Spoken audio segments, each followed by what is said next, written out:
اہم خبر official secret act اور آرمی ترمیمی بلز پر دستخط نہیں کیے۔ صدر مملکت کی جانب سے یہ انکشاف کیا گیا ہے۔ مجھے ان دونوں بلوں سے اختلاف تھا، انہوں نے یہ ٹویٹ کیا ہے۔ میں نے اپنے اسٹاف کو مقررہ وقت میں واپس کرنے کی ہدایت کی تھی۔ کئی مرتبہ پوچھنے پر بتایا گیا کہ یہ بلز واپس کر دیے گئے تھے۔ میرے اسٹاف نے میرے احکامات کی تعمیل نہیں کی، صدر مملکت کی جانب سے یہ کہا گیا ہے۔ عدیل وڑائچ، بیورو چیف اسلام آباد ہمارے ساتھ موجود ہیں۔ عدیل، یہ کیا معاملہ ہوا؟ پہلے تو اس طرح کی خبریں آ رہی تھی کہ انہوں نے سائن کر دیے ہیں، لیکن اب انہوں نے باقاعدہ ٹویٹ کر کے کہا ہے کہ میں نے سائن نہیں کیے۔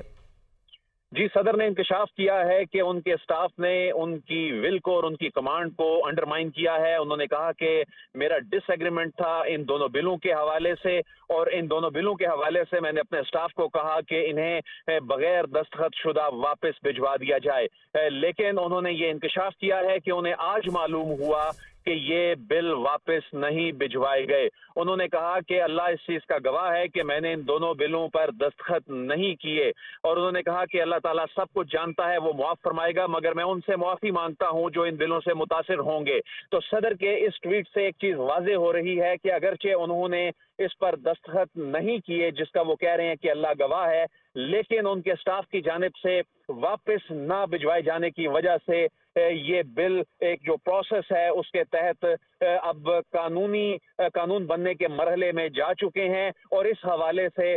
جو صدر نے ساری صورتحال سامنے رکھی ہے، اور انہوں نے کہا کہ یہ جو دونوں بل ہیں جس میں آفیشل سیکرٹ ایکٹ ہے جو کہ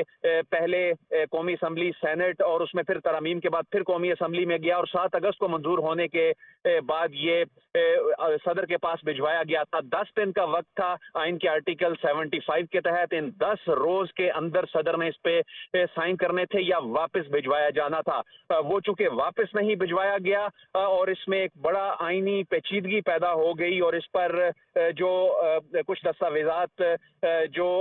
ہماری نظروں سے بھی گزرے ہیں اس کے مطابق یہ پرنٹنگ کارپوریشن آف پاکستان پہنچ گیا اور یہ پبلیکیشن کے مرحلے میں چلا گیا۔ اسی طرح آرمی ایکٹ کا جو ترمیمی بل ہے اس کے حوالے سے بھی وہ 31 جولائی کو منظور ہونے کے بعد دونوں ہاؤسز سے صدر مملکت کے پاس گیا، اس کے لیے بھی 10 دن کا وقت تھا۔ تو یہ 10 دن کا وقت تو گزر چکا تھا، اور اس دوران ایوان صدر سے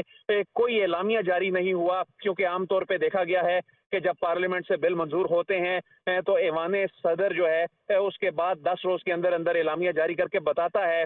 کہ صدر نے ان بلوں کی توثیق کر دی ہے، لیکن ان بلوں کے حوالے سے وہ 10 روزہ مدت گزرنے کے بعد بھی خاموشی تھی، اور گزشتہ روز یہ خبریں سامنے آئی تھی کہ یہ دونوں بل صدر کی منظوری کے بعد قانون بن گئے ہیں۔ لیکن اس کے بعد تقریباً 24 گھنٹوں کی خاموشی کے بعد صدر مملکت کی جانب سے یہ انکشاف کیا گیا ہے کہ اللہ گواہ ہے کہ انہوں نے ان بلوں پر دستخط نہیں کیے، ان کے اسٹاف نے انہیں انڈرمائن کیا ہے، ان کی ول کو وہ یہ نہیں چاہتے تھے، اور ان کی کمانڈ کو ان کے احکامات نہیں مانے، اور انہوں نے کہا کہ انہیں ان بلوں سے چونکہ اختلاف تھا اس لیے ان کا ان بلوں پر دستخط کے حوالے سے انہوں نے یہ معاملہ اللہ کی عدالت میں چھوڑ دیا، اور انہوں نے کہا کہ وہ اللہ معاف فرمائے گا، لیکن انہوں نے کہا کہ جو لوگ ان بلوں سے متاثر ہوں گے میں ان سے معافی کا طلبگار ہوں۔ اچھا دل، یہ بتائیے گا اگر 10 دن کے اندر بل واپس نہیں جاتا دستخط ہو کر یا دستخط ہوئے بغیر بھی، تو پھر اس کا امپیکٹ کیا ہوتا؟ کیا خود بخود کنسیڈر کر لیا جاتا ہے کہ اس کی منظوری مل چکی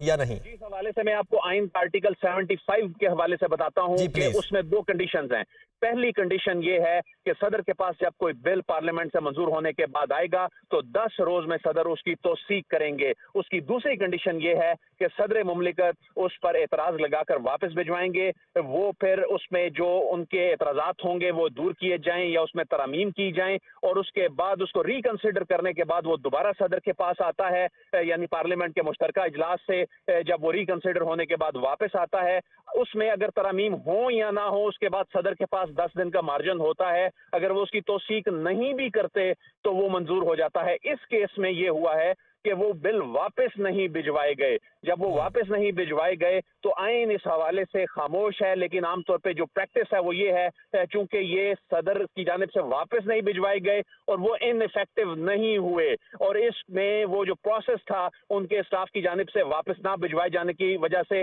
وہ پرنٹنگ کارپوریشن آف پاکستان میں، گزٹ آف پاکستان میں وہ پبلش ہونے کے لیے چلا گیا اور ایک قانون کی حیثیت اختیار کر لی، اور یہی وجہ ہے کہ اس پر صدر نے اپنی بے بسی کا اظہار